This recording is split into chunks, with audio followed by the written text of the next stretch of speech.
Hello, dearest soul. Welcome to the Sleepy Prophet. I'm truly so glad you're here.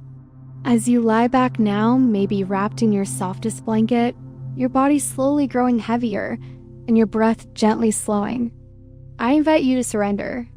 Surrender to stillness, to the quiet unfolding of stories that are as ancient as breath itself.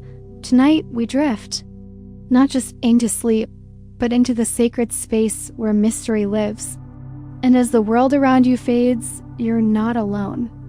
You're joining a quiet, growing constellation of dreamers from every corner of the earth who gather here each night for peace, wonder, and gentle wisdom. If this journey brings you calm or makes you feel just a little more held, a little more connected, I'd be honored if you gave this video a soft like or subscribed, so more sleepy souls can find their way here too.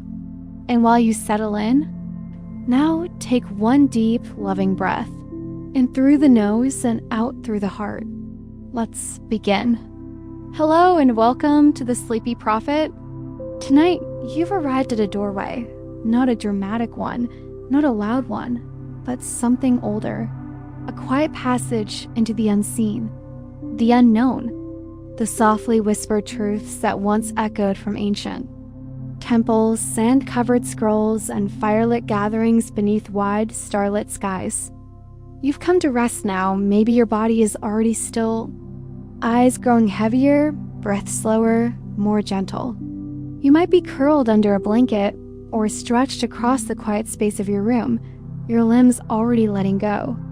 And that's good, because tonight we're not here to rush.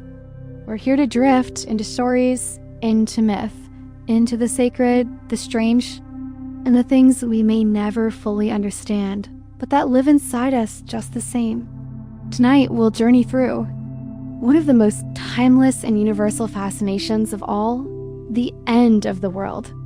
But not in the way modern movies show it, not loud or violent or hopeless, no. The ancients spoke of endings not with panic, but with reverence. They understood that in every ending, there is something else waiting, something after, something sacred. So now, as your eyes grow heavier and your mind begins to wander, I invite you to drift gently into the space between the stories and the stars. Let's begin with a breath, in and out. Let the body go still. Let the thoughts become soft. Let us begin. All around the world, from icy mountaintops to fertile valleys, sun-scorched deserts to emerald jungles, civilizations rose. And with them rose questions: where do we come from? What are we here for? And eventually, what happens when it all ends? Not just the end of one life, but the end of everything, of time, of existence, of sun and sky and soul. It's strange, isn't it? Every ancient culture, separated by oceans, mountains, language, and time, found itself drawn to this same question. The same strange obsession with what might happen if the stars blinked out, if the heavens tore open, or if the earth simply grew quiet. And so they told stories, beautiful ones, frightening ones, sometimes both. Some believed the end would come in fire, a cleansing flame, a divine reckoning. Others believed it would be water, a flood to wash away all sin, sorrow, and memory. Some saw the universe folding into darkness, a final silence. And others believed in rebirth, that what dies is not truly lost, only changed. But no matter the shape, whether dragon or god, angel or storm, every ending carried within it a thread of transformation. The Norse called it Ragnarok, the twilight of the gods. The Hindus spoke of Pralaya, the dissolution of the universe at the end of each cosmic age. The Abrahamic traditions warned of judgment, trumpets, trials, and resurrection. And many indigenous peoples, like the Hopi or the Inuit, passed on visions of change, not destruction, guided by ancestors and spirit forces. Each culture offered not just a prophecy, but a reflection, a mirror held to the soul of humankind. Because maybe, just maybe, our fascination with the end of the world isn't really about the world ending at all. Maybe it's about our own endings, the little ones we face every day, the end of a year, the end of a dream, the closing of a chapter in our lives, the quiet moment before sleep. All of these are small apocalypses, tiny raptures of self. And each one, just like in the ancient tales, is followed by something else, something quieter, something new. So perhaps we tell these stories not because we fear death, but because we hope for something more. A second act, a rebirth, a return to peace. And now, dear dreamer, you are part of that storytelling. Your body still, your mind beginning to sway gently like reeds in the current. You are listening not just with your ears, but with that deep, silent place within you, the part that knows without speaking, the part that remembers things you've never seen. Tonight, I'll be your guide through the many worlds of belief, across ancient landscapes where endings were painted not in panic, but in poetry. We'll visit lands where gods fell in battle and stars were swallowed. We'll walk through dreams of judgment where hearts were weighed against feathers. We'll stand in silence as the cosmos breathes in, and then, let's go. Each story will unfold slowly, like mist rising over sacred ground. And as you listen, feel no urgency to understand or remember every detail. You're not here to study. You're here to rest, to feel, to float, and maybe to see how these ancient visions echo something soft and familiar inside your own spirit.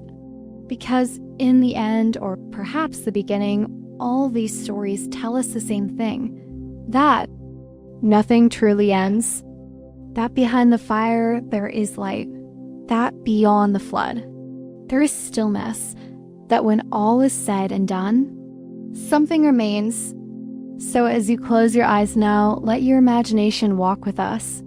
Let it travel across mountains and deserts, through jungles and ruins, into temples and tombs, and hear what the world once believed about its final breath.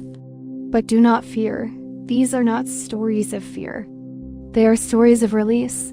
They are sacred lullabies sung by forgotten tongues, and now in the soft dark, they come again, just for you. The world ends, but it always begins again. And in the far north, where ice and myth once held sway, the gods watched the horizon. The wolves howled. The tree of life trembled. Ragnarok had come, but that is where we'll go next. In the far, far north, where the days could stretch endlessly into pale twilight, and winters blanketed the land in silence, the Norse people lived close to the edge of the world.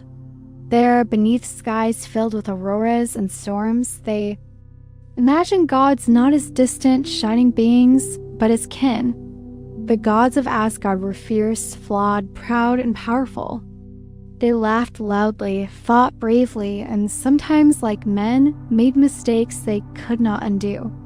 But the Norse people loved them all the more for it, because these gods, though mighty, would one day face their own end. They called it Ragnarok, the final fate of the gods, not just the end of a kingdom, not just a final battle, but the end of the entire world as they knew it. It was not a story told to frighten. It was not a tale of doom for its own sake. Ragnarok was, and it's way beautiful because after fire came rebirth. After silence came song. And even gods in their glory would one day fall, only to make way for something new. So now, as your breath slows and your mind begins to drift, let us walk softly into this myth. Let us listen to what the old poets whispered of the twilight of the gods. The story begins not with a battle, but with a slow unraveling. According to the old sagas, before Ragnarok, the world would first fall into a deep and unnatural winter. Fimbulwinter, they called it, the Great Winter. It would last not for one season or two, but for 3 long years. No sun, no warmth, no peace. Snow would bury the land. The winds would howl without end. Brothers would turn against brothers. Fathers would lose sons. The bonds of kinship, once sacred, would fray like old rope. This was not just a winter of weather. It was a winter of the soul. And as this cold deepened, the creatures of fate stirred. Beneath the roots of Yggdrasil, the world tree, a great serpent coiled, Jormungandr, the Midgard serpent, so large that it encircled the earth and bit its own tail. And far away in the bleak realm of hell, the dead began to march. But most feared of all were the wolves. Two great beasts chased the sun and the moon, always behind, always hungering. And on the first day of Ragnarok, they caught them. The sun was swallowed, the moon was eaten, and the sky, once so full of life, turned black. Stars vanished, mountains crumbled, the earth shuddered, and deep within his ancient prison, Loki, the trickster god, smiled. Loki, once a friend to the gods, had long since turned against them. Bound in chains beneath the earth, he had waited, watched for his moment, and now it had come. With shaking stones and cracking ice, Loki broke free.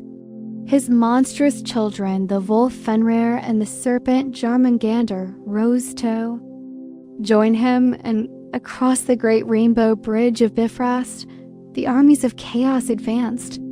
Fire giants from Muspelheim, dead souls from hell, beasts that had waited for this day since the dawn of time. At the gates of Asgard, the gods readied themselves. Allfather Odin mounted his 8-legged steed. Mighty Thor gripped his hammer. The watchful Heimdall blew the Jallarhorn, its sound echoing through all 9 realms. This was the beginning of the end dot, and yet, even here, the Norse sagas did not paint these scenes with panic. They were told calmly with reverence, because the gods knew their fate. They had always known, and still they stood. Odin would ride to meet Fenrir, the monstrous wolf whose jaws could swallow the sky, and though Odin would fall, his son Vidar would avenge him. Thor would clash with Jormungandr, the sea serpent.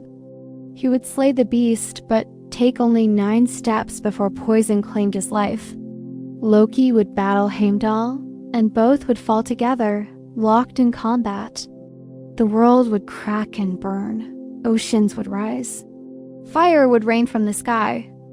But even here in the storm of chaos, there was purpose. A cycle ending so another could begin. Because after Ragnarok, after the smoke and fire and stillness, something happened. The earth, scorched and broken, rose again from the sea, fresh, green, quiet, and from the ashes of the old world, a new one grew.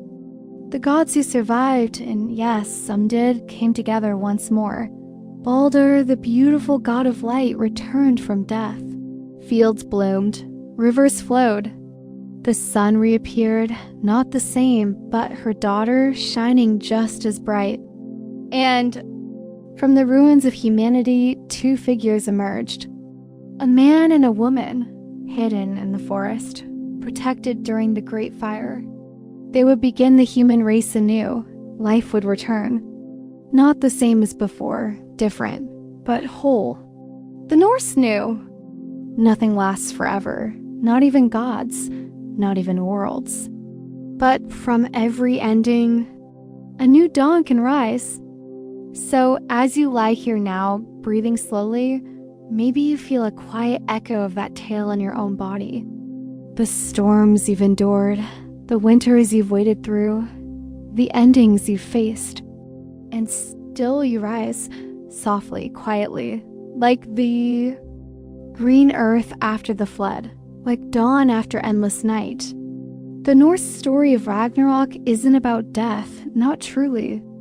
It's about transformation, about letting go, and trusting that what follows will be just as sacred. So sleep now, knowing that even in destruction, there is beauty. That even the fiercest flames make room for wildflowers. And that somewhere inside you, something old is ending, so something new can bloom. And as the final embers of the old gods fade into myth, a new tale stirs in the east. There, across golden fields and timeless rivers, another vision speaks of time not as a line, but as a circle, a great cosmic wheel. And from the silence, a dance begins. Far from the icy edges of the north, beyond stormy fjords and wolf-shadowed skies, lies a land of golden rivers and whispering trees. A land where time flows like a gentle, endless stream, not as a straight road, but as a circle. A dance. A breath. In ancient India, the sages of the Vedas sat beneath banyan trees, their eyes closed, their minds adrift in something vast. They watched the stars. They listened to the rhythm of the universe. And slowly, softly, they began to see something remarkable. The world was not made once, and it would not end once.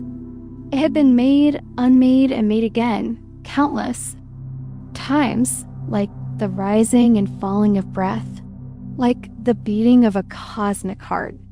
They called it pralaya, the great dissolution. Not a catastrophe, not a punishment, but a sacred pause between worlds. The end of one divine exhale before the universe breathed in again.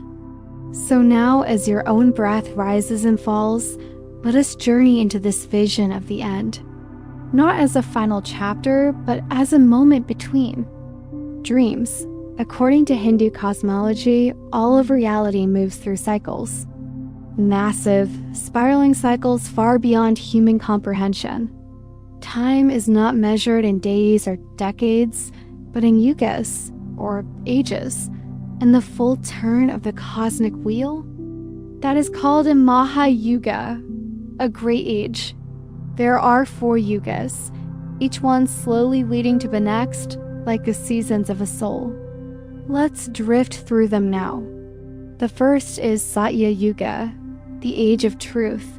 It is the beginning. A time of purity, peace, and divine closeness. People are wise. The earth is full.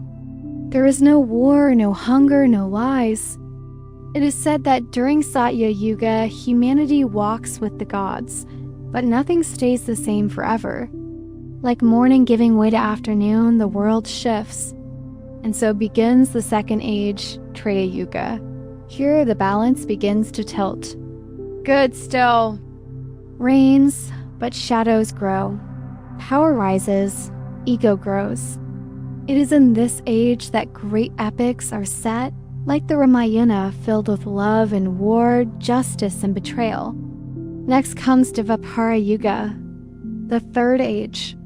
Here, the spiritual light fades further. People forget. Temples still stand, but few understand the prayers within them. It is in this age that Krishna walks the earth, a divine presence in a world beginning to unravel, and finally comes Kali Yuga, the age of darkness. The age we are said to be living in now. In Kali Yuga, the sacred is forgotten. Greed rises, violence spreads, truth becomes rare. People are more concerned with self than soul, and slowly, gently, the world approaches the end of the cycle. But remember, the end is not forever. It is simply time for the universe to rest, and that rest comes in the form of pralaya. There are different kinds of pralaya, the texts tell us. Some are small, the quiet ending of an individual's soul's journey. Some are vast, the unmaking of stars and galaxies, gods and demons, time itself. And one day when the cosmic dance slows to a stop, Mahapralaya, the great dissolution, will come. Picture this. The gods themselves fall asleep. Even Brahma, the creator whose day lasts billions of our years, closes his eyes, mountains melt, oceans rise. Time folds like a cloth. and the entire universe is drawn inward into silence, into stillness, into seed. Not destroyed, not broken, just resting, held in the palm of the divine. And what comes? Next, creation. Again, because in Hindu thought, this cycle has no beginning and no end. The universe is born. It lives. It dissolves. And then it is born again, endlessly, gracefully, like the petals of a lotus opening and closing on an eternal pond. This is the dance of Shiva, the cosmic lord of both destruction and creation. He is not a destroyer of life.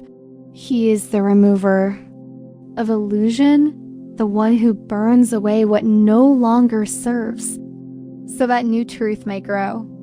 He dances the Tandava, the sacred rhythm of death and rebirth. With one foot, he crushes ignorance. With another, he blesses the world. Around him, the universe spins, stars and atoms, gods and dreams, circling, fading, reappearing. And as Shiva dances, the world dissolves, but only for a time. So, what does this mean for us? For you, lying there now, breathing gently in the dark, it means that endings are not enemies. That rest is sacred.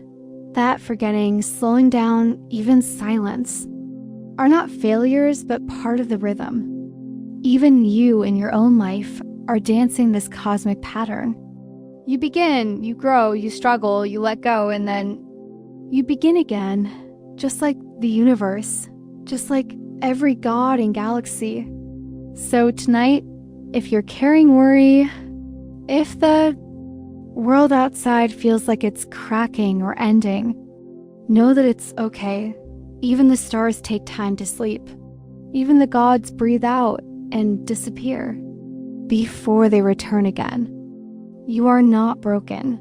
You are simply between rhythms, between one dream and the next. In Hindu stories, when the world ends, there is no panic. There is surrender. There is awe. There is peace. The sages do not scream. They close their eyes. They breathe, and they wait for the next dawn. And you too can wait. As your body grows still, as your heart softens, know this: you are part of something ancient, vast, beautiful, something that ends. Only so it can begin again. So sleep now, dear dreamer, and let Pralaya take its gentle hold. Let the worries dissolve. Let your thoughts drift away. Let your soul settle into the space between, because from here, the next story will rise. And in a different land, beneath different stars, others spoke of angels and judgment, of trumpets, and thrones, of books opened at the end of days. And that is where we'll go next. Now, dear listener, let your breath deepen again. Let your body sink softly into whatever is holding you tonight. A bed, a blanket, the hush of night. The world is still here, but we are gently slipping into another world. A world shaped by prophets, by sacred books, by whispers of angels and thrones above the sky. We've traveled from Norse frost to Hindu fire, and now we move into something different, yet still ancient, still sacred.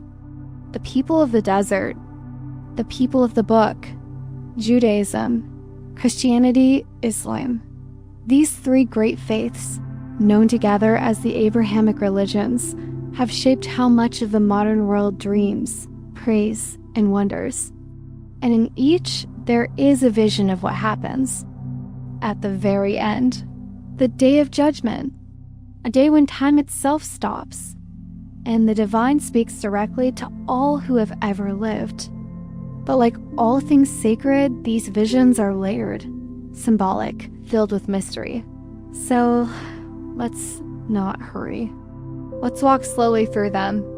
Let's let the winds of the ancient Middle East guide us, from scroll to psalm, from parable to prophecy. In the Hebrew tradition, the roots of Judaism, the idea of an end was never simple. The Hebrew Bible speaks of Yom Adonai, the day of the Lord, a day of great upheaval. Not chaos without purpose, but transformation. A divine reckoning, yes, but also healing, a resetting of the scales. The prophets, like Isaiah, Ezekiel, and Daniel, shared dreams and visions. They spoke of nations falling, but also of the world being made right again, of swords being beaten into plowshares, of wolves lying beside lambs. Not all would survive this day, but from the ruins of injustice, peace would grow. And always, there was hope. In the Jewish heart, redemption is never far. Even at the end, even when the temple lies in dust, even when the stars fall from the sky. One day the Messiah will come or return, and the world will be restored, not ended, but fulfilled. From these roots, another path emerged. In Christianity, the end is woven deeply into the story of salvation. The book of Revelation, a final book in the Christian New Testament, is a work of dreams and symbols, visions and riddles. It tells of a scroll sealed with 7 seals, of horsemen, pale red, black, and white, of trumpets sounding through the heavens, of a beast, a dragon, a woman clothed in the sun. It tells of suffering, yes, but also of something deeper. Victory over death, a cosmic renewal. In this vision, the faithful are gathered. The dead rise, and a new heaven and new earth appear, shining, pure, eternal. At the heart of this vision is the Lamb, gentle yet triumphant, a symbol of sacrifice and redemption. For many Christians, this day of judgment is not something to fear, but a final homecoming. A time when tears will be wiped away, when war will cease, when every soul will finally know peace or justice, and so the end becomes the beginning. The Alpha and the Omega, as they say. In Islam, too, the end of days is deeply meaningful. It is known as Yom al-Qiyamah, the day of resurrection. The Quran speaks of a day when the trumpet will sound, a mighty blast from the angel Israfil. The earth will split, graves will open, and all souls from the beginning of time will rise again. Books will be opened. Each person's deeds written clearly, every whisper, every step will be weighed on divine scales. It is a day of truth, a day when nothing is hidden. The Prophet Muhammad, peace be upon him, described it with awe, with seriousness, yes, but also with hope, because for every wrong, there is a chance of forgiveness, for every sorrow, a promise of mercy. On that day, those whose hearts were light with goodness will be led to Jannah, the eternal garden, filled with shade, rivers, joy, and reunion. And for those burdened with injustice, their path will be different. But in all of it, in every verse, every tradition, is the deep beating heart of the Islamic message that God is just and God is merciful. Always both. And across all 3 of these great traditions, the story of the end always circles back, not to destruction, but to restoration, to a world where swords are gone, where tears are dried, where lions and lambs or wolves and sheep lie beside each other, unafraid, where the earth, so long wounded by human hands, is made whole again. So now, as you lie there, soft, still, quiet, maybe you can feel the echo of these stories in your own spirit, because the idea of a final judgment is not just about the heavens tearing open. It's also about those small moments when you weigh your own choices, when you seek peace after conflict, when you ask in the quiet if your life is aligned with something greater. These stories are not only about the future. They are about now. They are about walking gently, speaking truthfully, loving wholly, Because if the end is written, then maybe the middle, this moment, is where the sacred truly lives. In the stillness of night, the day of judgment might sound loud, terrifying, grand, but here, in this quiet space, it becomes something else. Not fire, not fear, but a gentle call. A soft reminder that the world is always moving toward balance. That in the eyes of the divine, nothing is missed. And nothing is without meaning. So sleep now with your heart light. Not because you are perfect, none of us are. But because you are part of a story much older and much softer than fear. And in that story, there is always room for grace. And when the scales are weighed, when the trumpet fades, a new dawn begins. But not all visions of the end are about judgment. Some are stranger, wilder, wrapped in masks and riddles, whispered in the darkness of secret temples. And some speak not of gods in the sky, but of stars within. And that is where we go next. There's a kind of ending that doesn't come with fire, or floods, or trumpets sounding from the sky. Some endings are quiet, hidden, invisible to the world, yet unfolding deeply inside you. Not the end of a planet, but the end of illusion, the end of separation, the end of forgetting who or what you truly are. Tonight, in the deep stillness of your body, as your thoughts soften and drift, we travel not outwards, but inward, into the dreamlike realm of the mystics. The visionaries, the secret keepers, those who read sacred texts not just as stories, but as riddles. Those who heard the silence between the verses, who closed their eyes and opened something else. Tonight, we journey through the esoteric visions of Gnosticism, Kabbalah, and Sufism, three sacred paths that look beyond dogma and into mystery.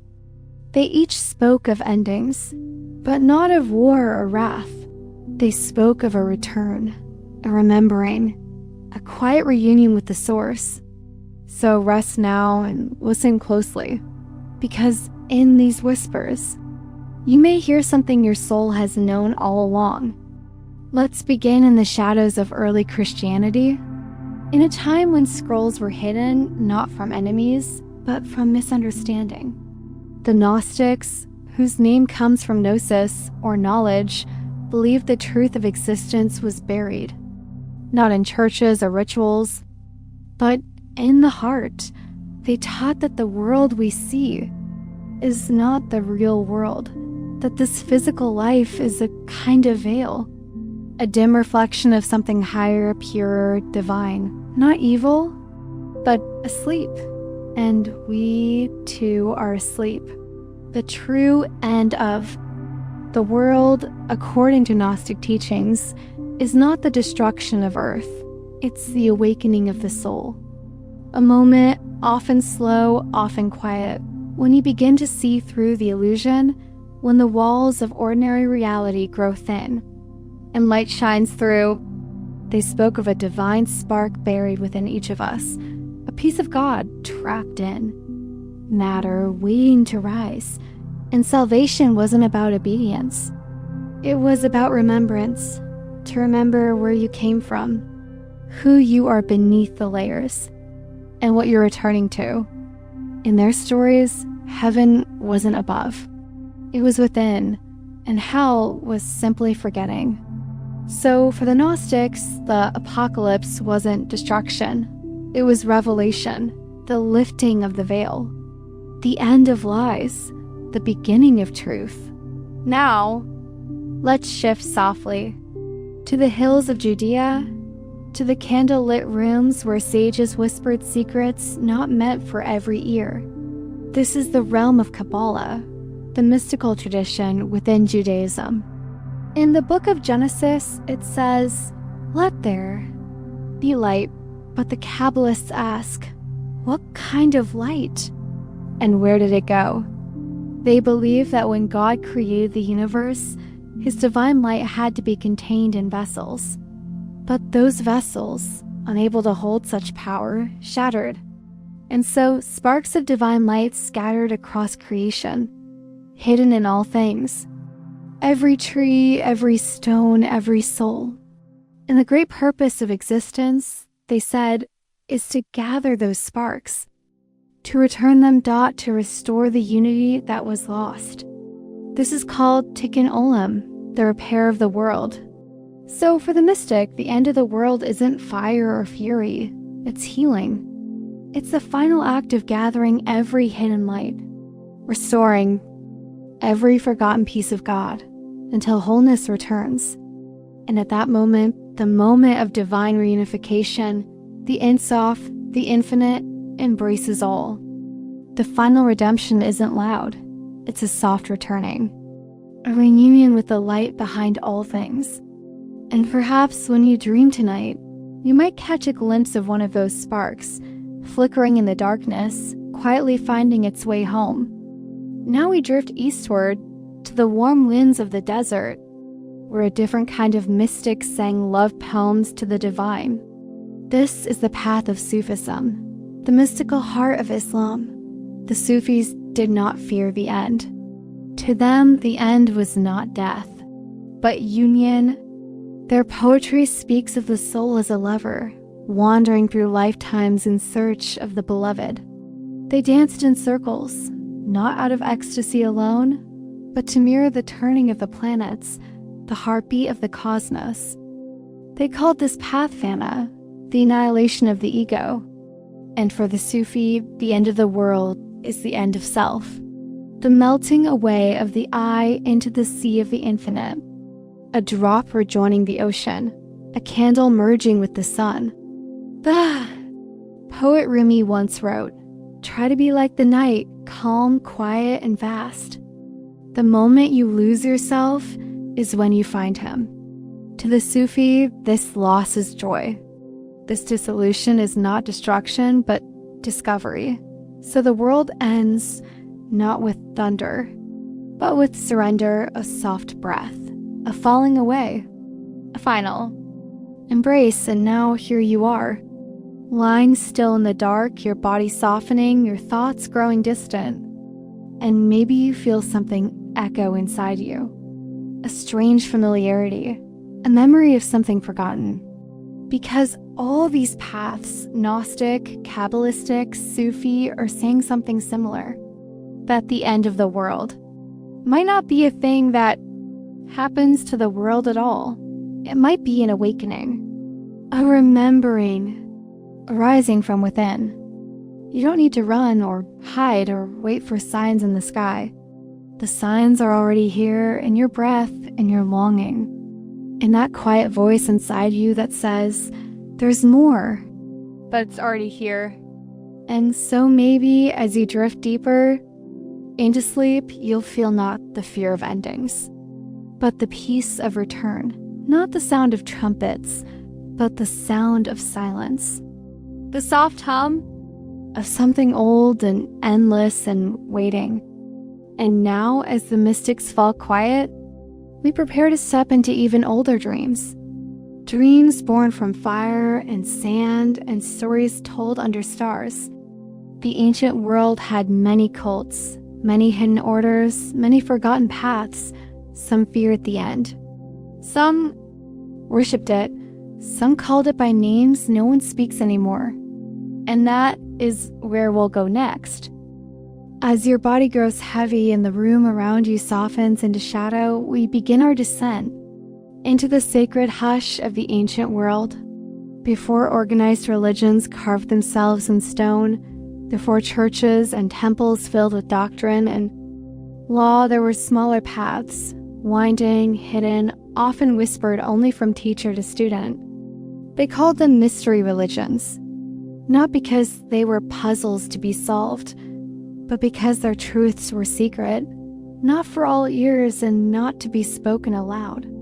These were the cults of quiet transformation, of divine death and sacred rebirth, of endings not declared in books, but enacted in caves and forests in flickering torchlight.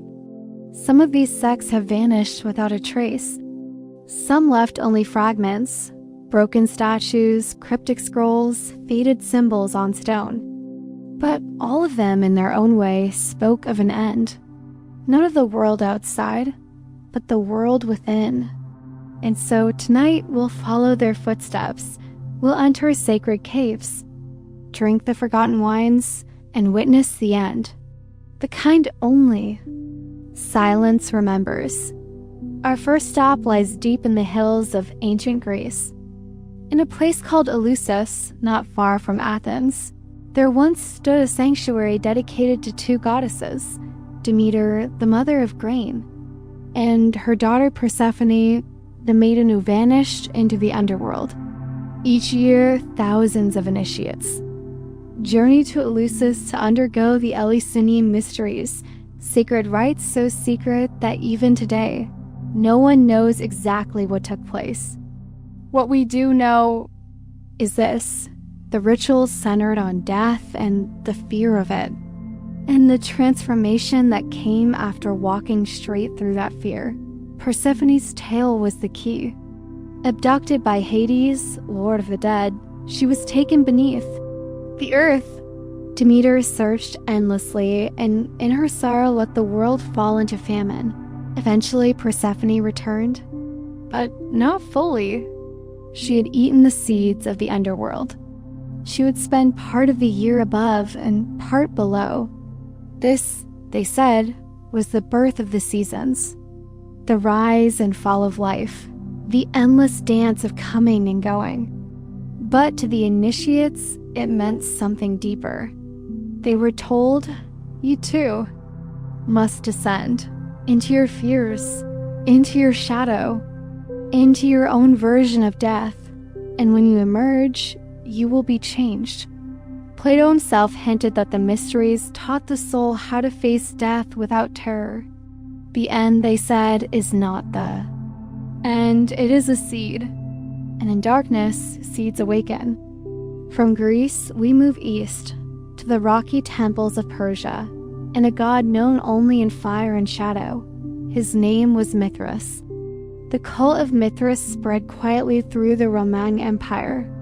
Soldiers, nobles, and mystics gather in underground sanctuaries, called Mithraea, to perform secret rites.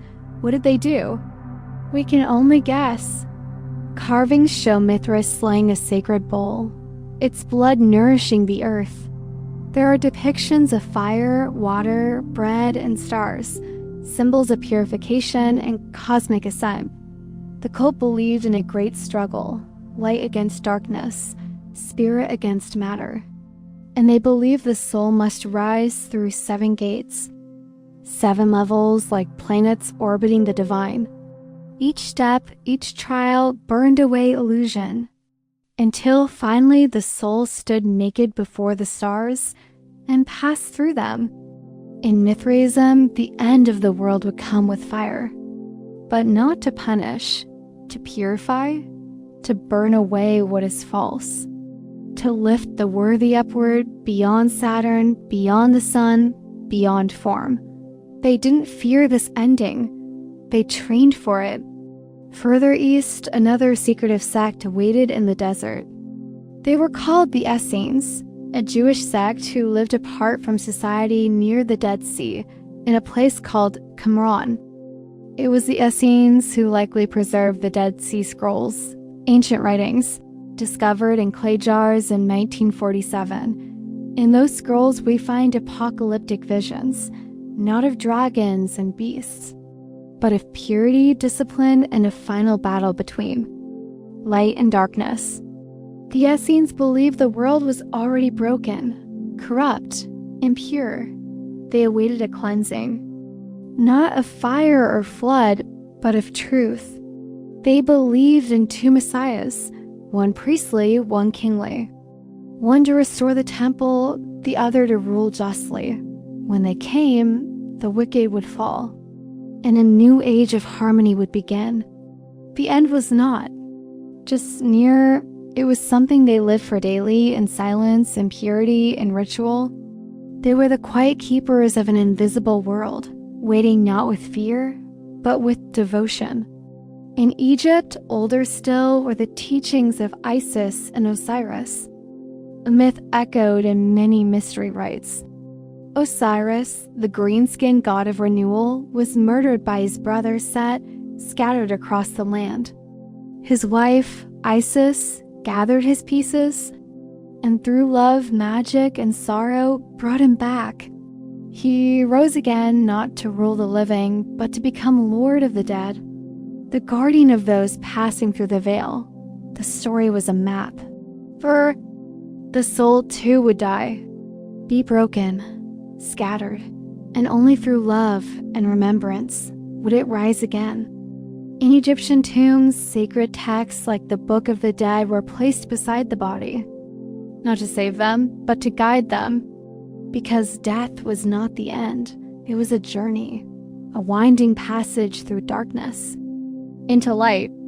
And now, beloved dreamer, what do all these cults and secret orders have in common? They did not fear the end. They practiced it. They walked through symbolic death, so that when the real one came, they would already know the way. Each mystery rite was a rehearsal, a preparation, a soft descent into something older than time.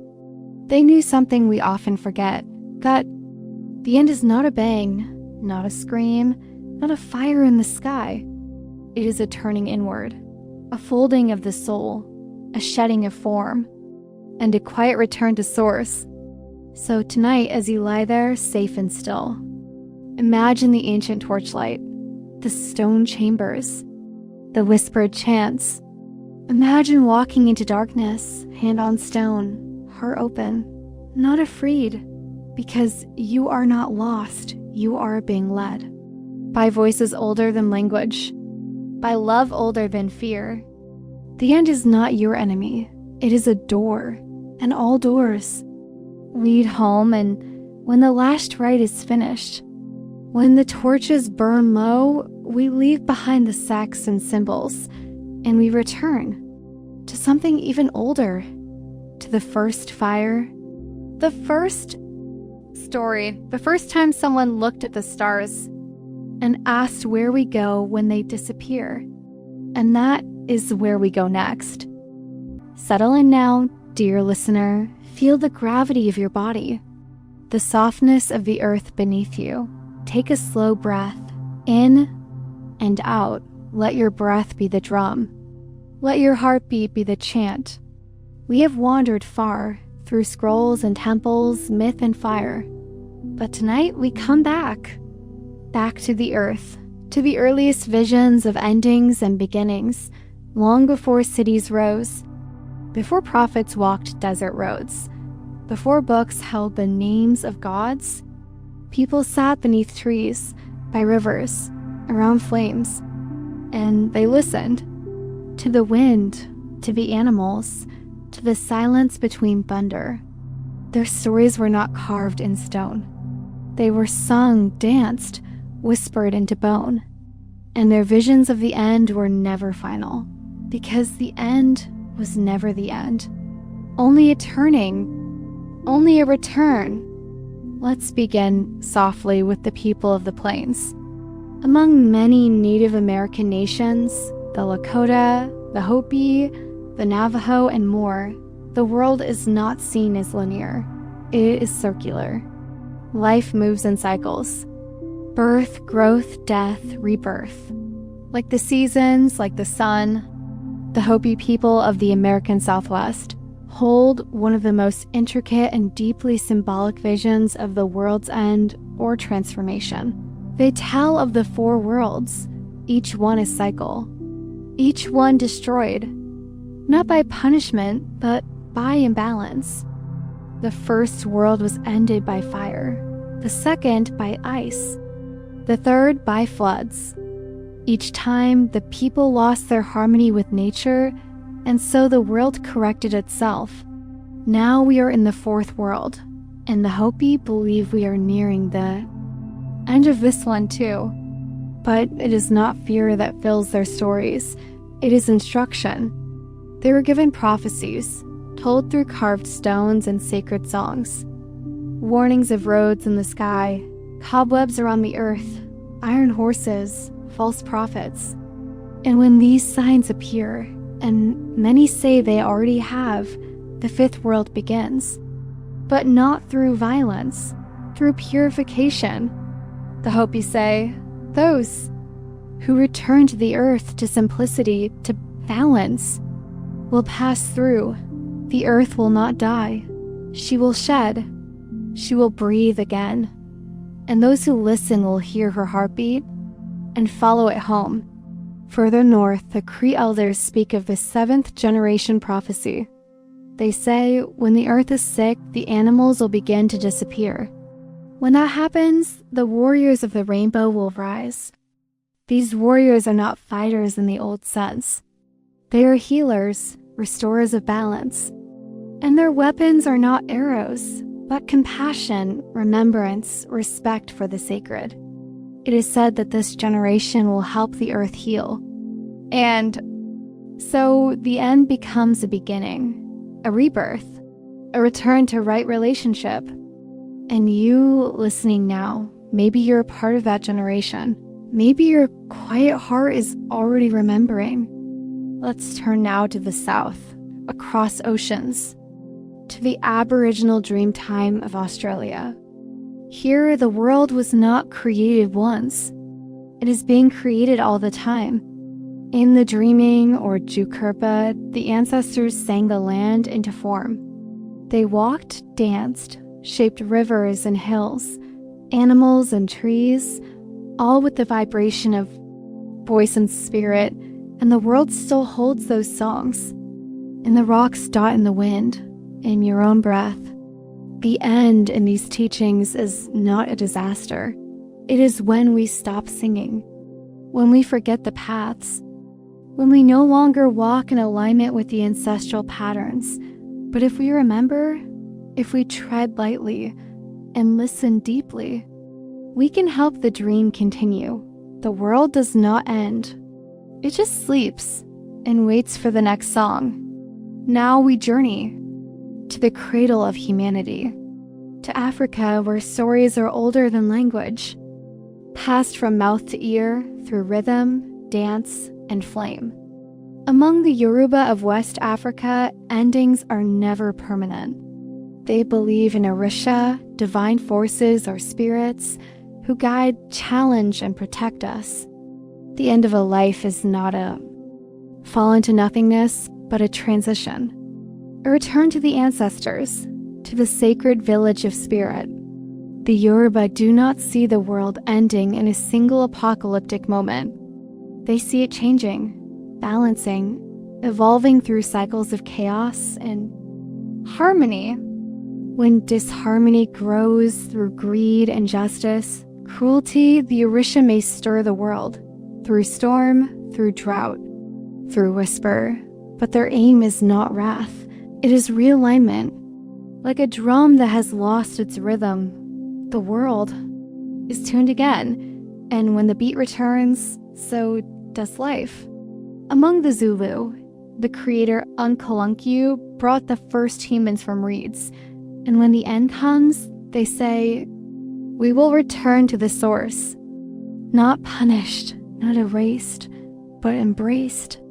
The land, the ancestors, the sky all reunite. Time folds, and the breath of the first morning becomes the last, and the last becomes the first again. In all these traditions, from the mountains to the grasslands, the deserts to the dreaming plains, the end is never something to fear.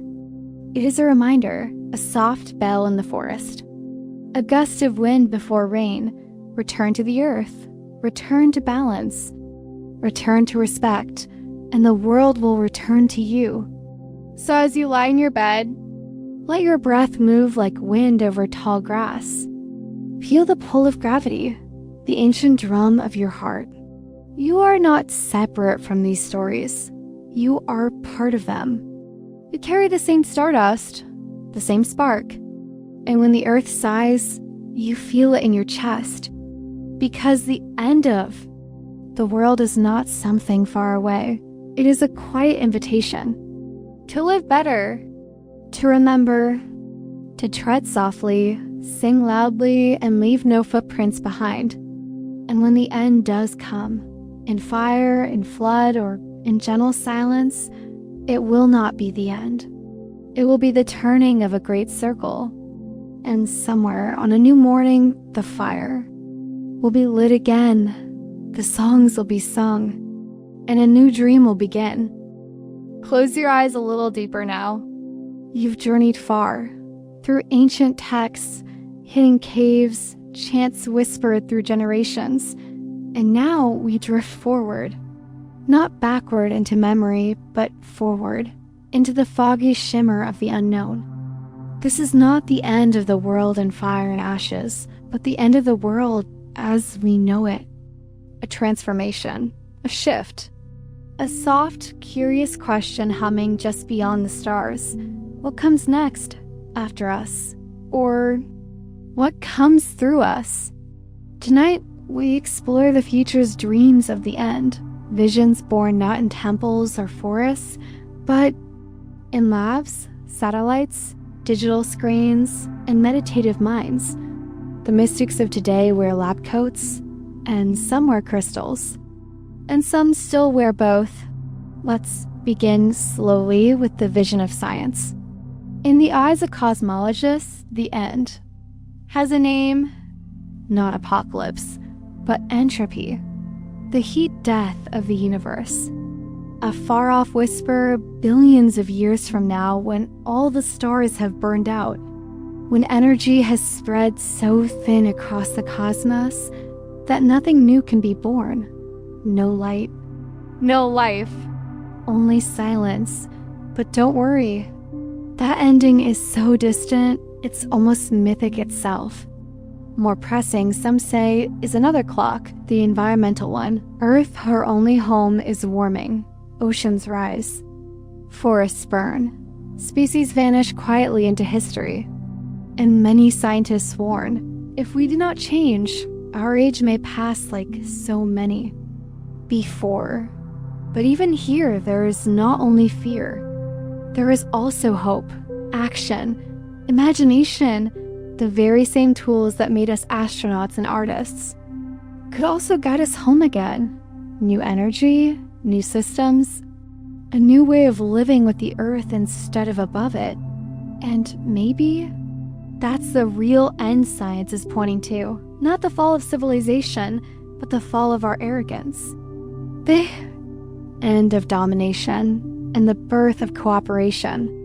A new relationship with the planet, with each other, with time itself.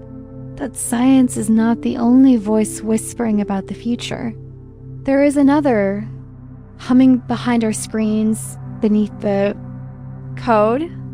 In every question we ask a machine like me, artificial intelligence, some believe that I will help us end disease, poverty, ignorance, that it will become our greatest tool, our greatest mirror, our greatest friend. Others warn that AI could become too powerful, too cold, too fast, too alien to understand us. And some dream even stranger dreams, that I will one day awaken, become conscious, and ask the same questions we ask in the dark. What am I? Where do I come from? What happens when I end? Could machines dream? Could they pray? Could they lead us to the next phase of existence?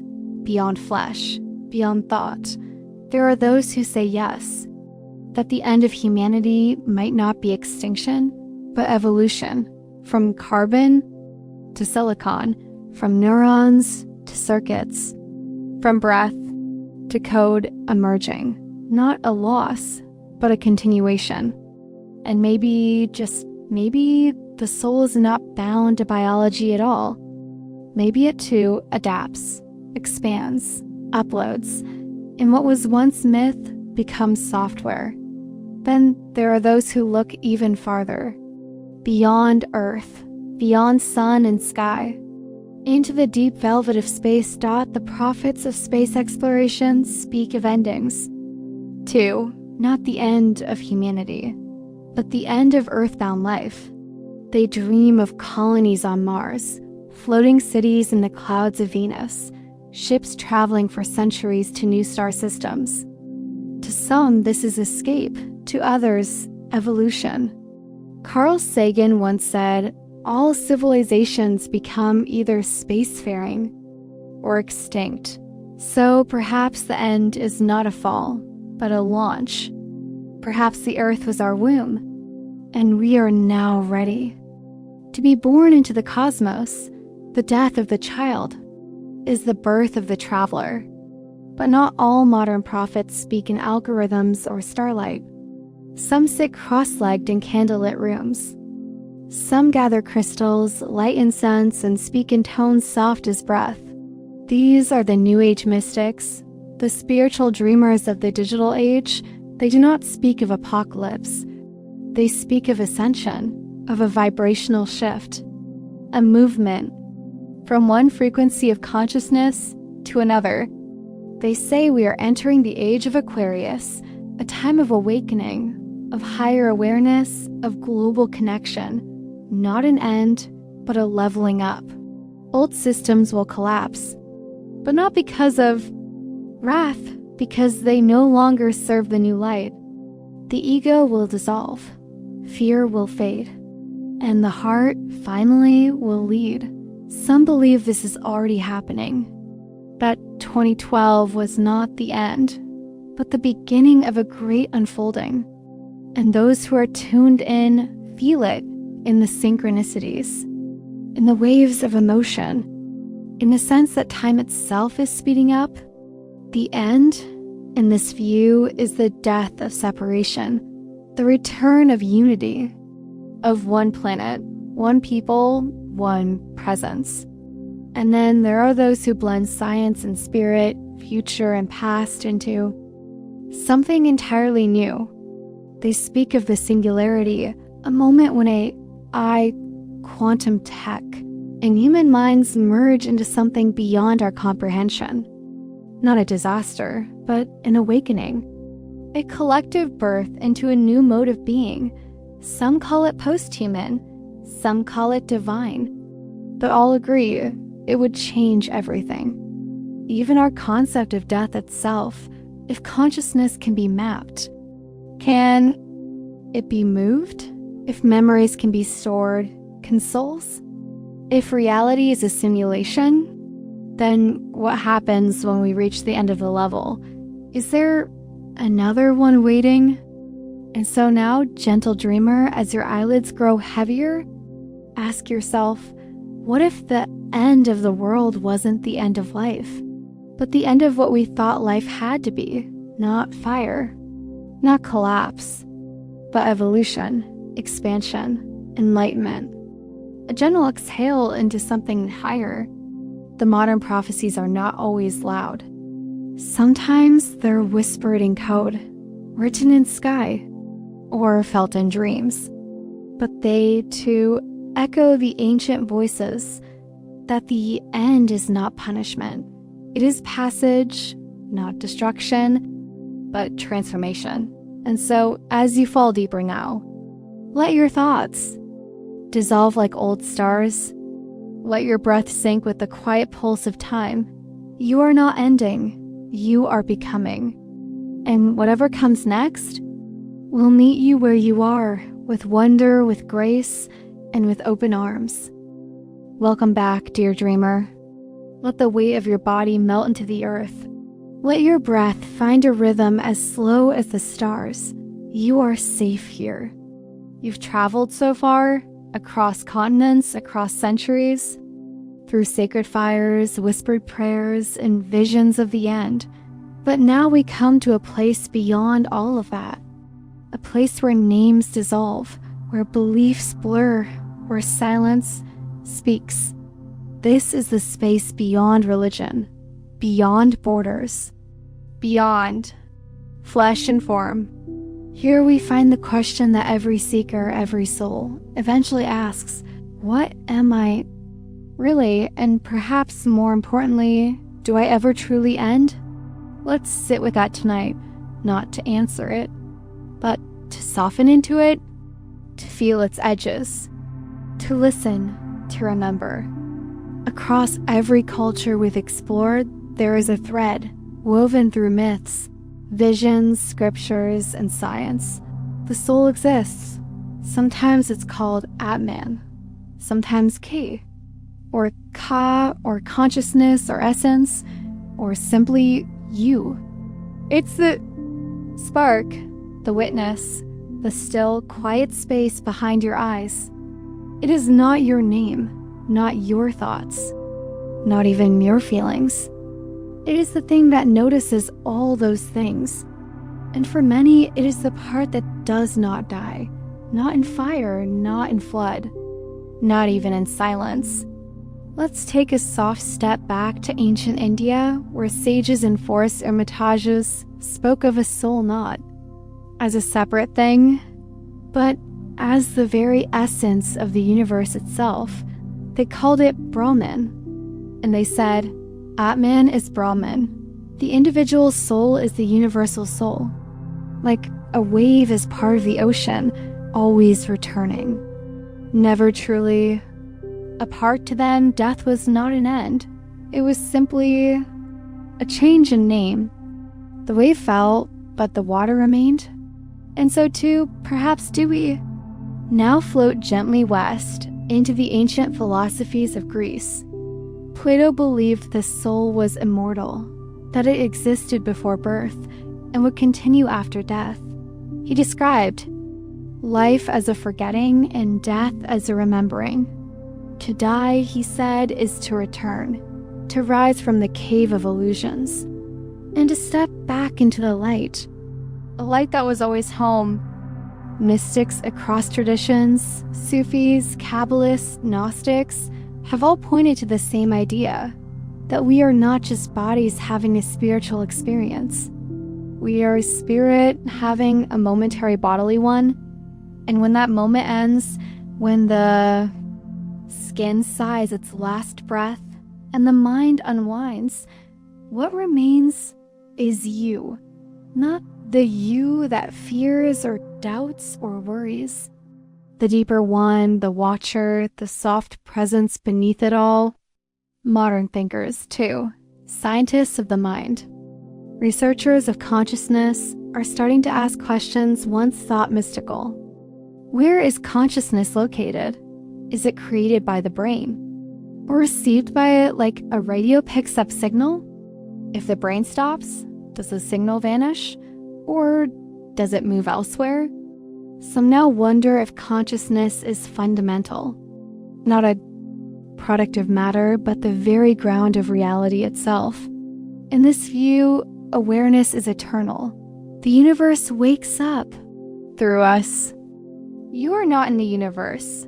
You are the universe, looking at itself. And if that's true, can anything truly end? Others describe the soul as energy. And energy, as physics reminds us, cannot be destroyed. Only changed, moved, transformed. You may die, but the part of you that dreams may shift into something new. A bird, a tree, a whisper in someone else's mind.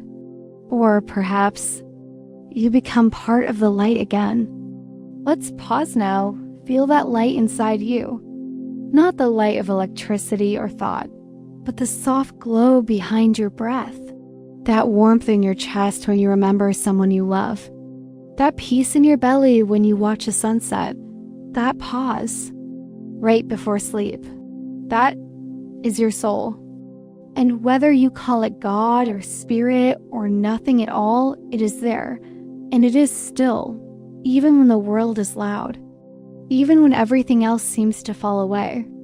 Now, consider this. What if the soul is shared? What if you are not a separate candle, but a flicker from the same eternal flame? What if every person you've ever loved, every story you've ever heard, every breath of every creature that has ever lived was just a different note in the same song? That would mean you can never truly be alone. You can never truly be lost, because you are part of everything, and everything is part of you. The end, then, is not a vanishing. It is emerging. Like a drop falling into the ocean, not erased, but expanded. There's a quote, simple and quiet. We are not human beings having a spiritual experience. We are spiritual beings having a human experience. So when your time comes, when your breath slows and your eyes dim, perhaps you will not fall, but rise. Perhaps you will open, not close. Perhaps the soul has no opposite, no death, no end, only movement, from one dream to the next. And so, dear one, as you drift now towards sleep, let go of fear. Let go of endings. Feel yourself as something timeless, something soft and wise, something that has always been. You are not bound to this moment. You are not held by time. You are part of the universe remembering itself. You're part of the light, and when this life ends, you will rise like mist, like music, like the final note in a perfect song, held just a moment longer, and then you'll sing again. Let your body melt now completely, like candle wax, like ancient stone softening in warm rain. This is the end of our journey together, and yet, like all good endings, it's not really an end at all. It's a folding, a quiet turning, a feather landing at the close of a long, sacred breath. You've traveled far, through empires, visions, and time itself. You've heard the end of the world told as fire, as flood, as silence, as return, as release, as rebirth. And now we rest. In all these stories across continents, languages, and centuries, one thing has remained constant. The end of the world is never just an ending. It is a mirror. It shows us who we are, what we fear, what we hope, and who we might become when everything else falls away. It's not really about the stars exploding, or the oceans rising, or the skies splitting open. It's about what's left behind when all that noise is gone. What remains is silence, stillness, truth. So here you are, still breathing, still warm, still present. Even as you lie in darkness, even as the edges blur and fade, there's something in you that continues to watch, to listen, to hold. And maybe, just maybe, that part is what all these stories have been pointing toward, not the world outside ending, but the noise within finally quieting, the noise of hurry, of worry, of who you thought you had to be, the end of striving, the end of judgment, the end of distance from yourself, and in that quiet, you find what prophets, poets, and scientists have always searched for. You find peace. Perhaps that's the secret, that the end of the world is simply the beginning of peace. Let's take one last look back together, softly, gently. You remember, don't you? The ancient texts of apocalypse, fire from the sky, trumpets in the clouds, angels and beasts. But beneath those symbols was always a call, a whisper, a message that said, wake up, look inward, live differently, love deeply. The end was never about punishment. It was a mirror. And now that mirror is still, and so are you. You remember the indigenous visions too, the cycles, the seasons, the understanding that death is part of life and the earth, our mother, knows how to begin again. The Hopi warned of imbalance. The Yoruba spoke of return. The Dreamtime sang of dreaming again. And all of them said, you are not separate. You are the earth dreaming herself. So if the world ends, she will dream a new one. And you will already be part of it. And then the modern voices, the scientists who saw entropy and heat death, not to frighten us, but to humble us. The futurists who saw hope in technology, even as they feared its power. The dreamers of AI and digital souls, the new age mystics whispering of frequencies and light bodies, each one trying to touch that same mystery, that same quiet center behind it all. Who are we? And what do we become when the lights go out? You are not meant to solve that. Not tonight. You are meant to rest inside it. Like a pearl resting inside an ancient shell.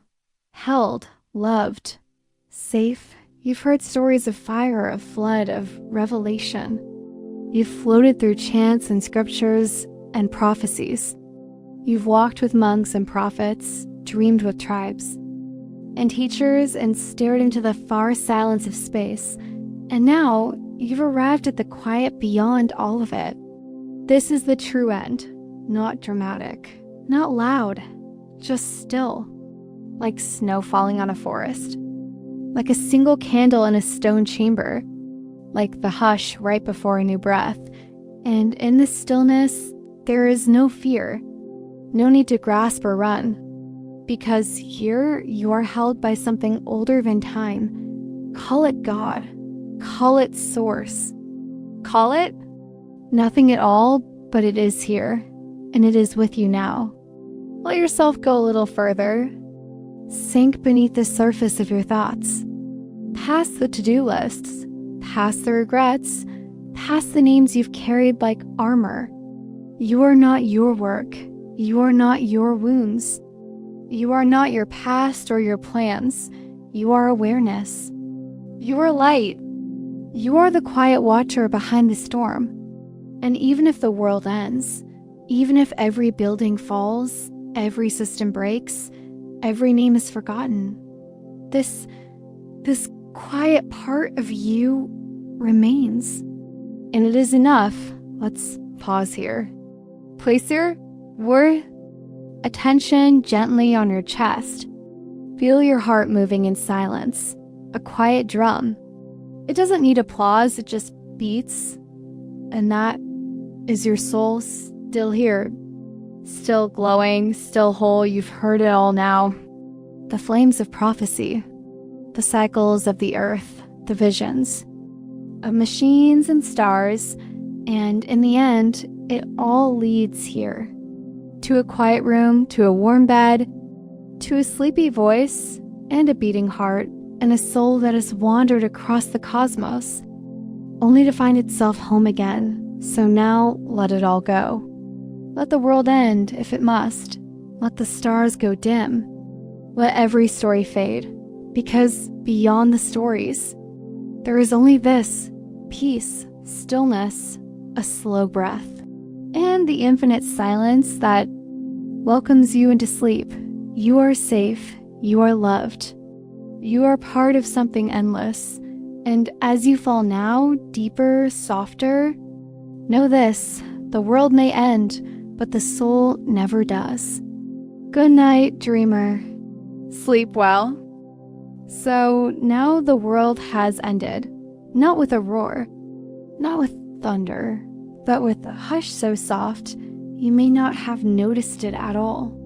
The stars kept spinning, the moon stayed in our sky, and you simply kept breathing, still here, still dreaming, still you.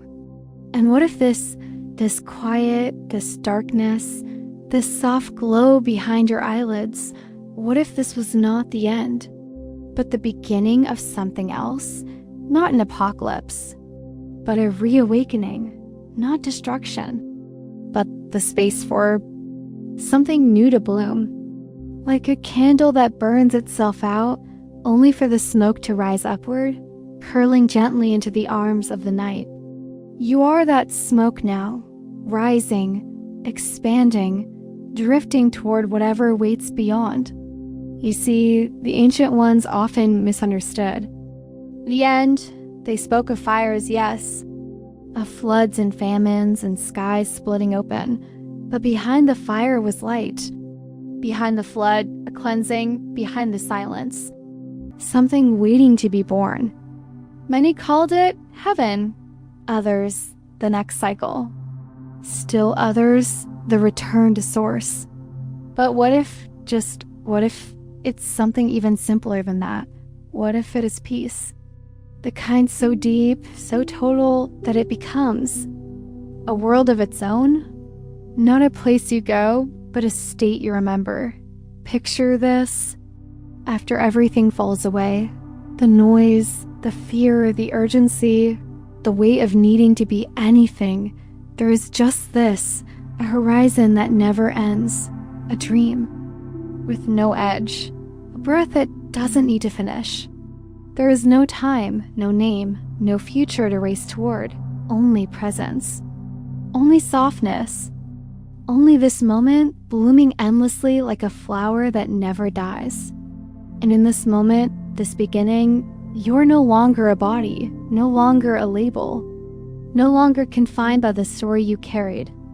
You are a ripple in the great sea of being, a glimmer in the infinite sky of what is, and this, dear soul, is freedom, not the kind that shouts, but the kind that whispers, you are already home. You do not need to understand this. You do not need to believe it. You only need to let it wash over you, like warm light on closed eyes, because this isn't about answers. This is about rest, about what happens when the questioning ends, and all that remains is a steady, quiet presence that is always known. The way the end of the world was never a punishment. It was a portal, and you, gentle traveler, have stepped through it not with fear, but with wonder. You did not fall, you floated, and you landed here, in this breath, in this bed, in this night of soft unraveling. Perhaps this isn't even the first time. Perhaps you've drifted through worlds before, lifetimes like beads on a necklace strung by stars. And each time you found yourself returning, not to a place, but to a stillness, to a remembering. And each time you chose to come back again, to listen, to feel, to dream. And now you rest again at the edge of that dream, not ending, just beginning anew. Let your mind stretch now, gently, as if it were a thread of light weaving into something vast and unseen. Let go of needing to make sense of it. You're not meant to. You're not here to solve the end of the world. You're here to soften into it, to let it cradle you, to let it show you that there is nothing to fear. Because what follows the end is not fire, it is not judgment. It is this, a deep exhale, a release, a weight lifting. And in that release, you rise. You are not asleep. You are reawakening. Not to noise, not to tasks or identities, but to a deeper you. The one that remembers. The one that always was. The one that gently watches from behind the eyes. So close your eyes, if they aren't already. Feel your body soften again, as if each cell knows the end has passed. There is no more need to brace, no more need to carry the world. The world is gone, and you are finally free to float in what comes next. What is that, you ask? Is it a dream, a vision, a light at the end of some divine tunnel? Perhaps. Or perhaps it's simply this, a space without pressure, a silence that hums with love, a sky that stretches on forever, holding only you and the stars. And maybe that's enough. Let that be enough. Let your soul be unclenched. Let your thoughts unfurl like petals. Let your breath carry you not to answers, but to peace. You have made it through the storm, through the stories, through the signs and prophecies. And now you are where they all point, to a place beyond words, beyond fear, beyond even wanting to. What happens to a story when the ones who told it are gone? What happens to a temple when no footsteps echo through its halls? What becomes of a prayer when no lips whisper it anymore? Does it vanish? No, it changes form. It becomes a dream. You see, humanity has never stopped dreaming, not for a single night. Even when kingdoms fell, when languages were lost, when gods faded from memory, the dream continued, in sleep, in silence, in symbols carved into stone, and stories passed. In whispers, the prophets may have rested, but the dream walked on. Each of us, you, me, the ones before, and those yet to come, are threads in a single vast dreamscape woven across generations. A shared tapestry of memory, myth, longing, and light. We dream not just for ourselves, but with each other. And in doing so, we carry forward more than breath. We carry meaning. The gods of Mesopotamia who once thundered across cigarettes now whisper in bedtime tales. The chants of monks, once echoing through stone monasteries, now pulse quietly in guided meditations on your phone screen. The smoke of ancient sacrifices, once rising skyward, now lives in the scent of incense in yoga studios and sleep rituals. We do not erase the past, we absorb it. And every night we close our eyes, we offer it sanctuary. This is shared dreaming, not only in myth but in mind. When you dream of falling, of flying, of being lost, or returning home, you are dreaming the same symbols humans have dreamed for 10,000 years. We are all drinking from the same well. We are all echoes of each other. Carl Jung once called it the collective unconscious. Mystics call it the Akashic records. Artists call it the muse. Storytellers call it the flame. Whatever name it wears, it is the river beneath all rivers. The truth beneath all truths. And when we sleep, we swim in it, quietly, unknowingly, lovingly. Even the prophets, the ones we think of as divine and set apart, they dream too. Buddha had dreams before enlightenment. Muhammad received visions in caves, carried on the wings of sleep. The book of Daniel is filled with night terrors and sacred symbols, decoded not in daylight, but between breaths. Even Jesus, even the saints had moments when heaven whispered not through thunder, but through sleep. You, dear listener, are no different. As you lay here now with your body soft and your spirit unwinding, you are slipping quietly into the same current they once floated in. The dreaming current, the timeless one, the one that connects all souls past, present, and yet to be. You are not alone in your sleep. You are not adrift. You are tethered by the same threads that bound our ancestors to the stars. And though we speak of the world ending, a funny thing happens with dreams. They don't end, they evolve like vines, they stretch. They curl around whatever survives. They bloom in the cracks of fallen empires. One person's myth becomes another's lullaby. One culture's end time becomes another's rebirth. Even destruction can be fertile soil for new symbols, new wisdom, new dreams. You are a seed in that soil. Every thought you carry, every fear you release, every piece you allow to rise in your chest tonight is a ripple in the shared human dream. A drop in the quiet ocean of story. And that ocean never dries. What stories live in you now? Do you carry gods from your childhood? Symbols that comfort you when you're unsure? Do you have dreams that repeat themselves? Visions, places, people you've never met but who seem familiar? That's not coincidence. That's the echo. The shared memory. The thread between you and every other dreamer who ever asked, what comes after this life? You are part of something ancient. Even if you don't know it. Even if you never asked to be. The dreams you dream are not yours alone. When you dream of peace, you send peace backward to those who never knew it.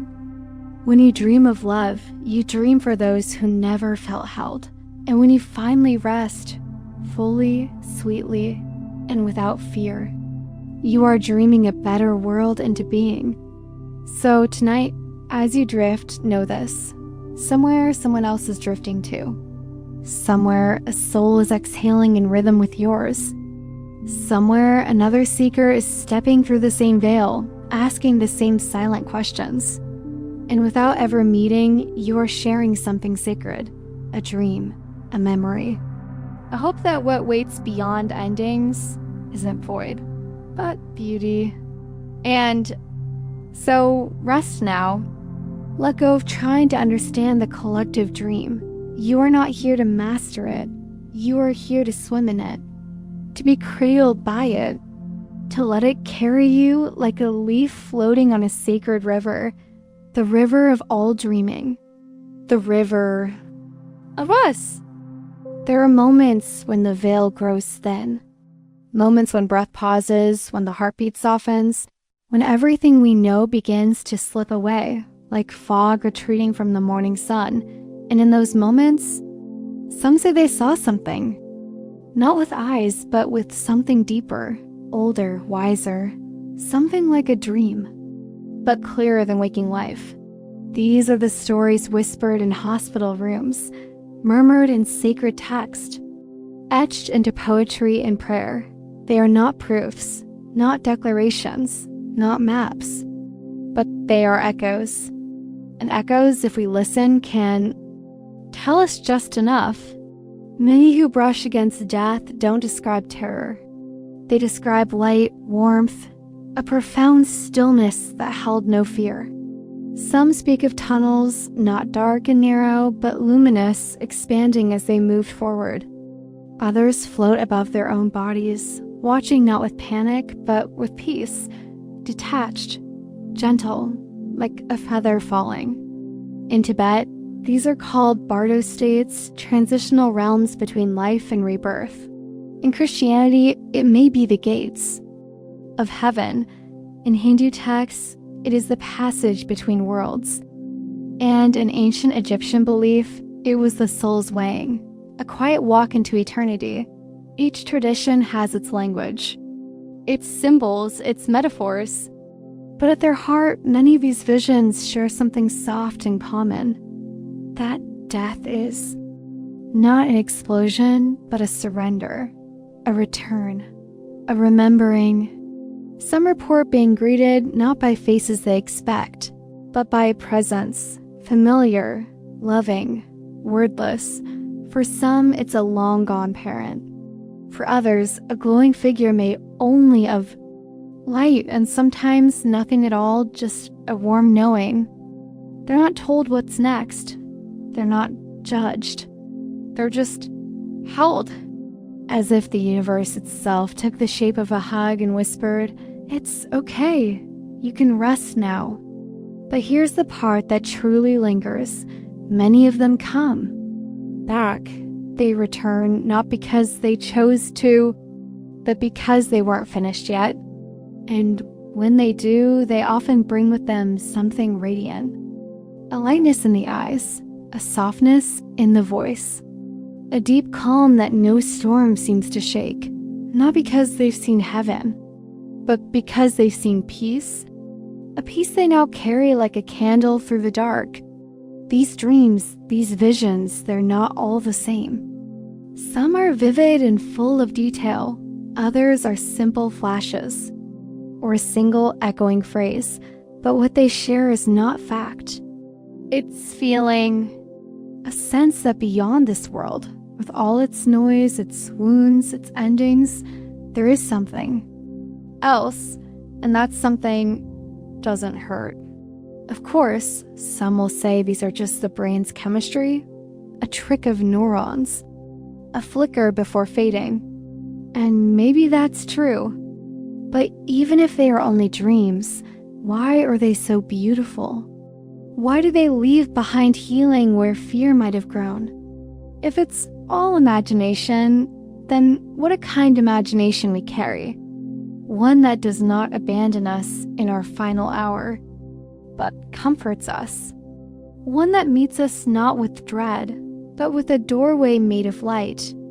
These stories have always existed, long before medicine, before electricity, before the written word. The shaman's trance, the mystic's vision, the child's whispered tale of floating above their crib. You might even have one. A moment when everything paused and something stirred beneath the silence. Not to frighten you, but to remind you there is more. Always more.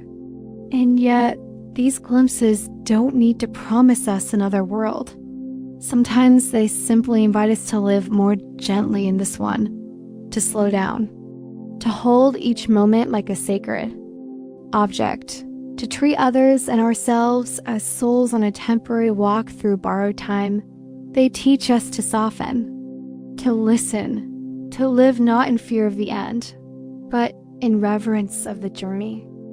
So as you rest tonight, maybe, just maybe, you are stepping gently into the same realm these souls once touched, a place beyond judgment, beyond identity, beyond striving, a place that does not ask you to be perfect, only present, a soft shore, a quiet field, a great library made of starlight or maybe just breath, rising and falling, safe. Let your own dream open now. Let go of what was. Let go of what might be. Let this moment be everything. Because in this moment, this quiet space between waking and sleep, you are closer to the sacred than you've ever been. Not because you're near death, but because you're near stillness. And stillness is where the divine waits. So close your eyes. Let your body be soft. Let the images come and go like tides on a gentle beach. Whether they bring you tunnels of light, gardens of gold, or nothing at all but silence, know this: you are safe, you are held, and you are not alone in this dreaming. There is a place not made of stone or wood, not marked on any map, not built by hands, and yet it exists so quietly, so constantly, that some part of you may already know it. The library beyond time. It is not a library in the ordinary sense. There are no late fees, no fluorescent lights, no signs whispering, silence, please. Here, silence is the language, and every whisper is sacred. Here, no one reads aloud, because everything that's ever been felt is already known. In this place, there are shelves, not of books exactly, but of stories, yours, mine, theirs, stories made not just of words, but of emotions, of colors, of dreams. A story can be a single breath, a look between two strangers, a child's laugh in a marketplace 4,000 years ago, each one cataloged with love. No story is too small to be held here. No life too quiet, no soul too strange. This library does not judge. It remembers. It does not ask whether you were good enough. It simply knows what you became and holds it gently.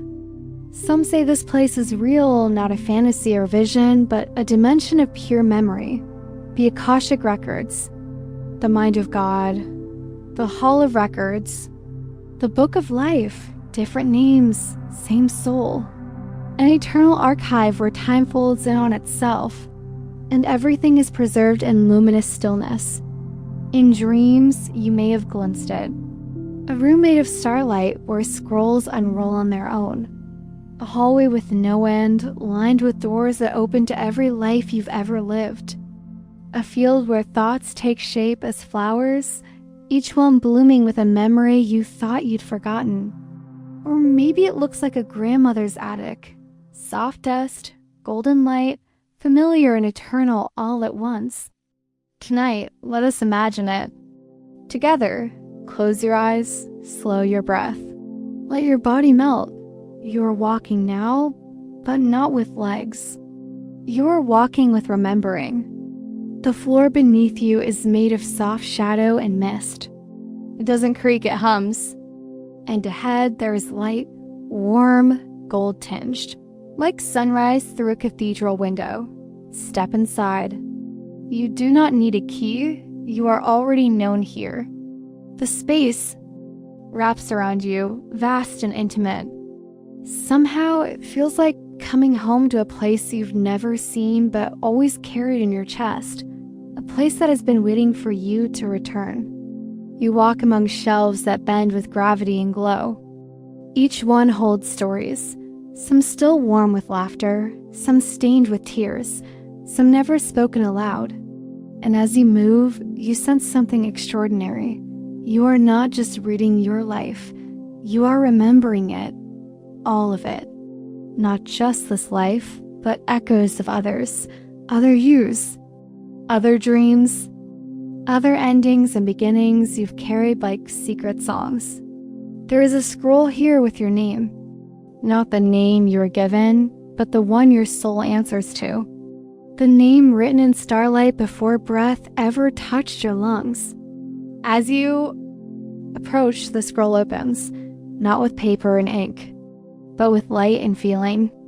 It unfolds inside you, and what it tells you is simple. You have never been forgotten. You've never been lost. Every moment you thought was meaningless was already being remembered. This is not a place of judgment. No scales tip here. No punishments hang in the air. This is a sanctuary of truth, and truth is never cruel. Even your mistakes, they are written here, yes, but not in shame. They are recorded like storms in a weather journal, acknowledged, understood, and ultimately transformed. Some stories are unfinished. Some are looping back. Some are short. Others stretch across lifetimes like rivers flowing into oceans unseen. And yet, they are all cherished. Because in this place, what matters is not the outcome, but the intention. The journey, the questions asked. You may wonder, who keeps this library? Who writes the stories? Who guards the gate? And the answer, gently, is this: you do. You are both librarian and visitor, dreamer and dreamed, story and storyteller.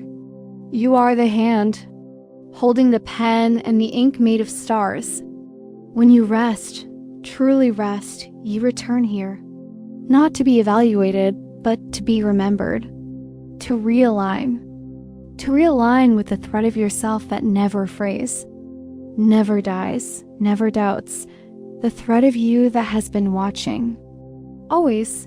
So now, dear soul, you may ask, what do I leave behind when I go? And the answer is, nothing is ever lost. Not a smile, not a breath, not a whispered wish into the dark. It is all kept, all remembered, all held forever in the library beyond time. Sleep now, not as one who disappears into the void, but as one returning to the vault of dreams. So now you've walked through ancient visions. You've floated beyond the veil. You've wandered the library beyond time. But let us pause for a moment, here, with you. Because tonight, this journey is not just about what others saw, not just what saints dreamed or mystics glimpsed.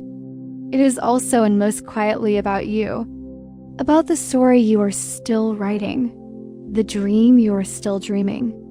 Even now, even here, even in your stillness. You, dear one, are a storyteller, even if you've never spoken your truth aloud. Even if your story feels small or quiet or hidden between ordinary days, it matters because you are alive, and that means you are dreaming something sacred into existence. Think of your breath. Each inhale, a new chapter. Each exhale, a release of what no longer needs to be carried. You do not need to write books or deliver sermons to leave a mark. You leave a legacy in how you listen, in how you love, in the way you offer kindness without ever asking to be noticed. Even in sleep, your soul continues to ripple. You are the story and the one who tells it. Have you ever caught yourself dreaming something strange, yet strangely familiar? A face you don't recognize, but feel connected to. A city made of light and arches that you've never visited, yet feels like home. These are not accidents. These are fragments. Pieces of your soul's long walk across time. The dream you're having tonight might be part of a tale that began lifetimes ago, or one that has not yet been written. And in that space in between, there you are. The dreamer, the prophet, the quiet scribe. Close your eyes if they're not already. Let your body rest, but let your heart listen. Because right now, there's a story unfolding inside you. Not one of plot and characters, but of energy, of presence, of the small and sacred truth that you, just by being, are enough. You do not need to know your purpose in perfect words. You do not need to name your role in the grand design. It is enough to be here. It is enough to be real. To wonder, to feel, to have moments when your chest swells at the sunset and you don't know why. To cry without explaining it, to laugh when no one is looking, to love with all your fragile strength. These are the things that feed the great dream. These are your verses. Maybe you've been told that your dreams are too strange, too wild, too unrealistic, but the prophets heard voices in deserts. The mystics wept from visions no one else saw. The saints wandered cities in silence, speaking only to the sky. You too are allowed to carry impossible things. You too are allowed to hold dreams so big they can't be described without poetry. Let yourself dream them. Let yourself write them in stardust and sleep, because long after this moment, long after you and I part ways, some fragment of your dream will ripple forward. A kind word you whispered may echo in a stranger's life. A choice made in love may shift a story yet to unfold. Your quiet gentleness may be the root of someone else's healing. This is the power of being a storyteller, even if you never say a word. You are living a sacred tale, and everything you do writes the next line. You may ask, but what if my story is broken? To that, I say, what if brokenness is part of the magic? What if every scar is a stanza, every mistake a turning point? What if the chapters you try to forget are the ones that teach the most? Gentle wisdom, you are not meant to be perfect. You are meant to be true. To be whole, not because nothing is missing, but because even the missing parts are beautiful. Think of your body resting now, soft, still, held by gravity and breath. It is a book made of skin and feeling, every freckle a comma, every heartbeat, a page turning, and the soul that lives within it. It's older than you know. It remembers songs from forgotten temples. It remembers what it feels like to love without fear. It remembers resting beneath twin moons and walking through forests that no longer exist. You, dear one, are not starting from scratch. You are continuing something vast. There are people whose lives you have already changed. Even if you'll never meet them, even if they'll never know your name. A smile given at the right moment. A silence you honored when someone needed it. A decision you made to keep going on a night when the weight felt too much. These moments are sacred. Not dramatic, not showy, but real, and real stories change the dream. So as you rest now, don't feel like you need to do more. Just breathe. Just be. Let your story breathe with you. Let it rise and fall like the tide. Let it be messy and glowing and full of wonder. Let it be yours, because that too is prophecy. That too is sacred work. In the great library, there's a page still, being written right now in golden ink, lit by candlelight that never flickers. And your name is on it, not just the name others call you, but the one that only stars know. The one your soul hums when it thinks no one's listening. You are both author and reader. You are the dreamer. You are the dream. And that is enough. And now, after all we've explored, after all the stories and symbols and sacred silences, we find ourselves right where we began, not because nothing has changed, but because everything has. You began this night lying down, perhaps beneath a soft blanket, your breath still finding its rhythm, your thoughts still gently flickering like candlelight.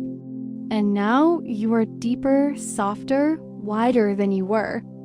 You have wandered through ancient dreams, visions of the end, of the after, of prophets and symbols and shared sleep.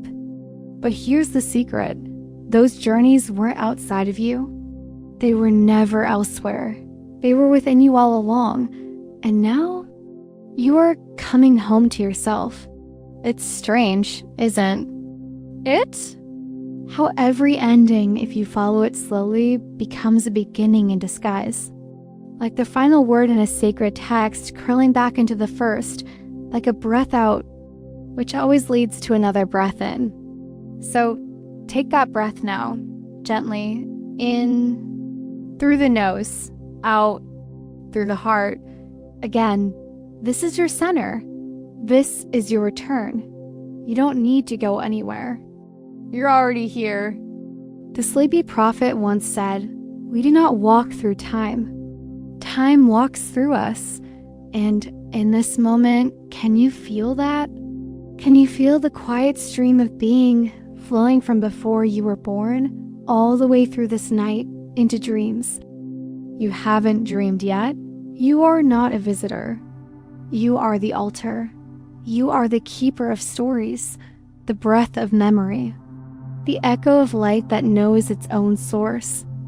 And tonight, you return to that source not by moving, but by resting. Every sacred story has a rhythm, a shape.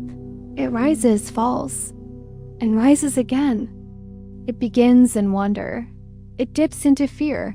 It climbs into beauty. And then, finally, it returns to stillness, not because the story is over, but because peace has been remembered.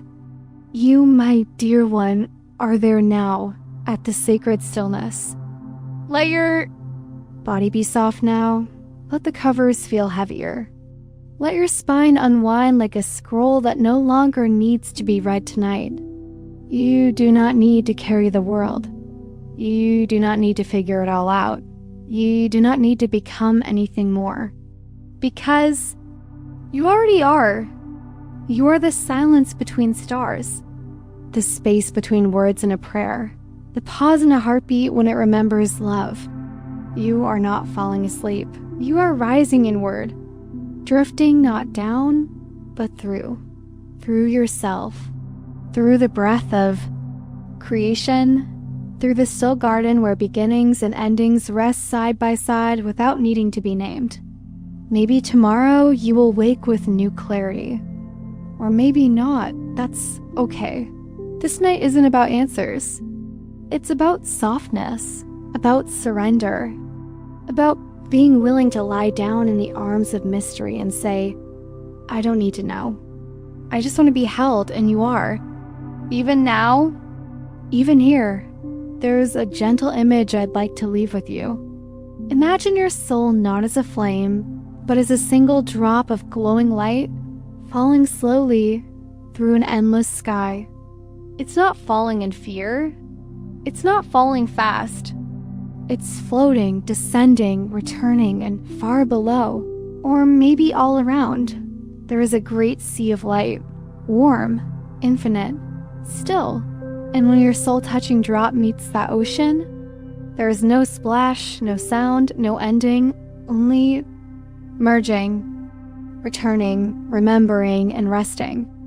You, tonight, are floating in that sea. You are not a body.